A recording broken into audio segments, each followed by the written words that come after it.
Hi everybody, this is Dr. A.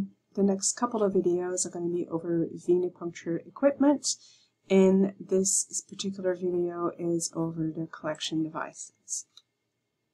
Okay, so first we have trays. So phlebotomists use a portable tray to carry all the necessary equipment, and they have to make sure that they keep their trays well stocked, clean, and organized. There are trays that are small and portable. There are some that are actually also big carts on wheels, depending on the facilities. And phlebotomists will encounter patients in two different settings, inpatient and outpatient settings. So in the inpatient setting, the phlebotomist goes to the patient and therefore has to bring the supplies to the patient. And therefore we need a tray or a cart, something that is portable that we can take then to the room. In the outpatient setting, however, the patient comes to the phlebotomist or to the lab, and then often there in the outpatient lab there are draw stations that are set up with tubes and supplies all nice and neatly organized. It is often also the phlebotomist's role to keep the outpatient drawing area clean and well stocked. So a tourniquet is the most common way to locate a vein. It is used to prevent venous blood flow out of the arm, so the blood starts to back up into the arm, and that will cause the veins to bulge. And a tourniquet could be latex or non-latex. The latex ones are actually cheaper than the non-latex ones, but so many healthcare workers and patients can be sensitive to latex that in most facilities we've switched to using non-latex tourniquets. So once a tourniquet has been used, it should be disposed of to reduce the risk of pathogen transmission between patients. Sometimes, if supplies are limited, tourniquets are reused. They definitely should be left or discarded after use in a patient as in contact isolation. If that patient is staying in the hospital for several days or even weeks, it's often common for phlebotomists to leave the tourniquet inside that patient's room and simply just keep using that tourniquet for that patient. Obviously follow protocols of your hospital wherever you are, and be very aware of not carrying infectious material between one patient to the next. The most commonly used antiseptic is 70% isopropyl alcohol, which is rubbing alcohol. It is bacteriostatic, meaning that it inhibits the growth or reproduction of bacteria, but it does not kill them. Very easy to use. Most people tolerate that really well. And after the phlebotomy is done, we often apply a 2 by 2 inch gauze square to stop the bleeding on the puncture site after needle removal. Some facilities might use cotton balls. Just whatever your facility used, and just make sure that it's a one use and then discard, obviously. Let's talk about needles. So all needles have a point, a bevel, and a shaft. The point is the sharp end of the needle, and it provides smooth entry into the skin with minimum amount of pain. Always inspect your needle to make sure your point is nice and sharp. The bevel is the angle part of the needle shown here. And it helps ease the shaft into the skin. And then, of course, the shaft is the long part of the needle. And shafts can differ both in length and gauge. So length would be how long it is. Common lengths for phlebotomy are going to vary anywhere between 3/4 of an inch for a butterfly needle to 1.5 inches, with also 1 inch length available. And then the gauge describes the diameter of the needle's lumen, so how big its opening is inside the needle and what it will allow in. Okay, and so the larger the number, the smaller the lumen. And the choice of gauge is not a matter of personal preference of the phlebotomist or the patient. It depends on the type of collection that needs to be done and the condition of the patient. The smallest gauge that you can use for phlebotomy is going to be a 23 gauge needle. Anything smaller than that will destroy the red cells and make the sample just not any good. 23 gauge needles are often used in pediatric patients and in elderly patients, and for sticks on veins on the back of the hand. The other two most commonly used gauge needles for phlebotomy are going to be 22 and 21 gauge. Those are usually used for adults. And the difference, I would say, simply, you know, the 21 is going to be the widest lumen.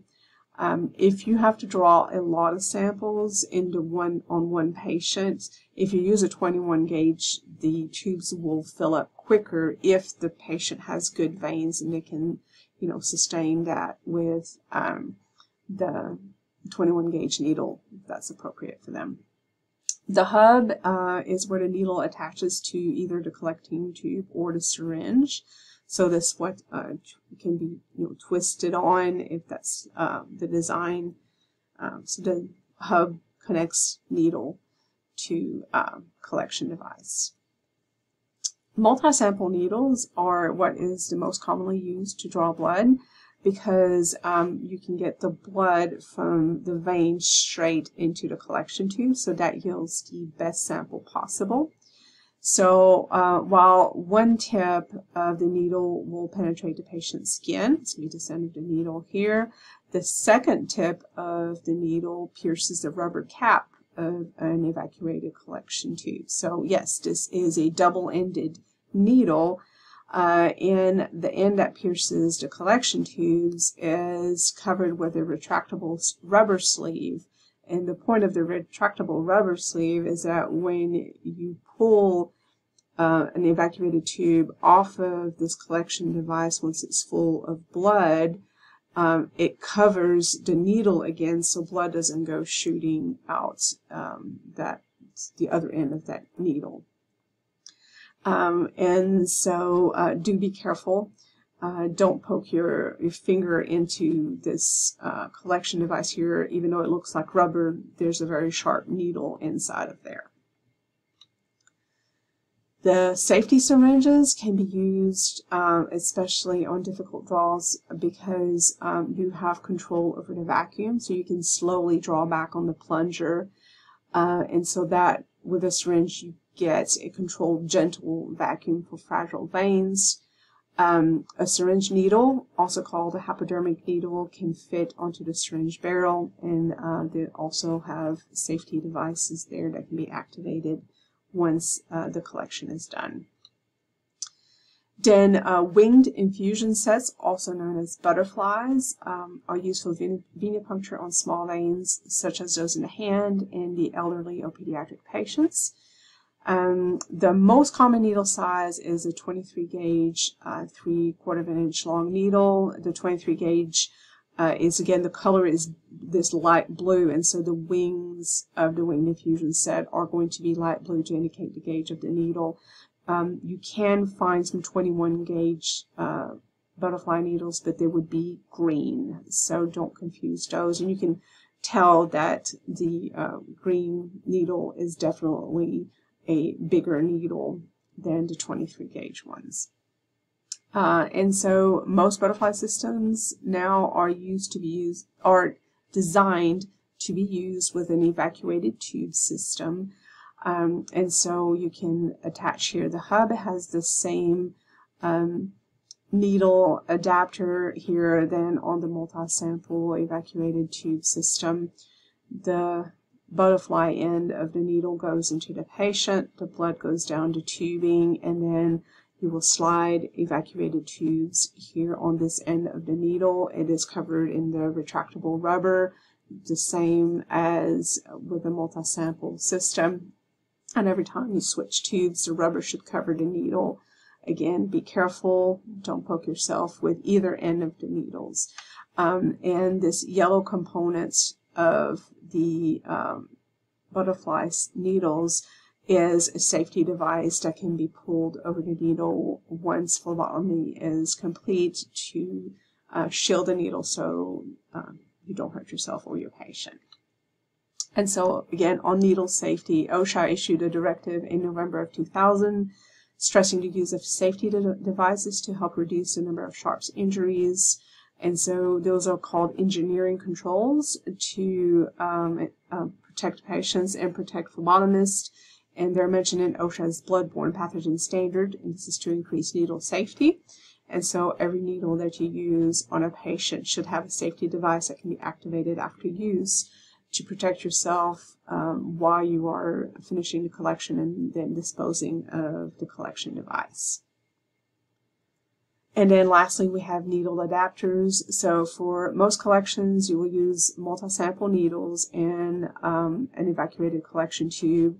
You fit the needle on these needle adapters so that you can have a firm, stable grip and connection between these two. And so the adapters have a tube advancement mark that indicates how far the tube can be pushed in without losing the vacuum. And so that's important to respect. So you can kind of like put the tubes in there a little bit already without pushing them on the needle while you slide the needle into the patient's arm, and then you can push the tube on the needle so that the blood starts flowing into the tube. So these are very important. These little adapters, I just call them hubs, but that's what you fit your multi-sample collection needles on. All right, that wraps it up for this part, and more to come. We're going to talk about tubes in the second one.